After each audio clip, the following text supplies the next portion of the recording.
The Easter Story by C.B. Kids. Jesus is alive. He is risen. He is not here. He is risen, just as he said. Come and see the place where he lay. Matthew 28:6. This is a story about Easter. Some people believe that Easter is a Sunday, just about bunnies, eggs, and chocolate. But Easter is really about how much God loves us and his perfect plan to rescue us. This part of the Easter story happened after Jesus died on the cross. You can find it in the Bible.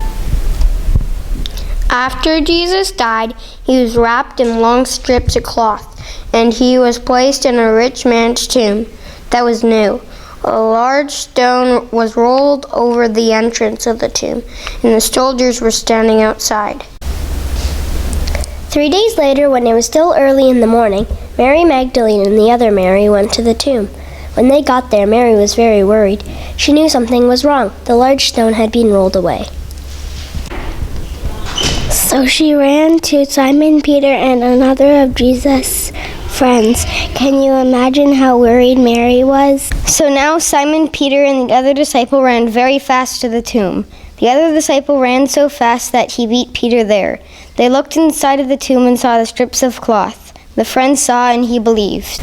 But Mary went back to the tomb and stood outside crying. When she looked up, you won't believe who was there. Any guesses? It was 2 angels wearing all white, and they asked her why she was crying. Next, Mary turned around and saw someone standing there, but she didn't realize it was Jesus. He asked her, "Woman, why are you crying? Who is it are you looking for?"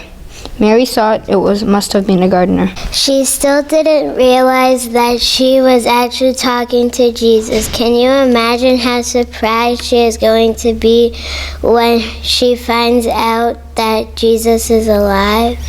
Jesus said to her, "Mary," and she knew that it was Jesus. Jesus really was there, and he was alive. She turned toward him and cried out, "Rabboni," which means teacher. Mary was so excited to see Jesus, but he said, "Do not hold on to me. I have not returned to the Father." Jesus told her that she needed to go and tell everyone that he was alive, and that soon he would be going back up to heaven to be with God. Mary ran off. She had good news and wanted to tell her friends that Jesus is alive. He is risen. She said, "I have seen the Lord," and she told them that he had said these things to her. That is why we celebrate Easter. It reminds us of what Jesus did for us and that he is alive. God loves the Word so much that he gave his one and only Son so that anyone believes in him, that he will not perish but have everlasting life. John 3:16.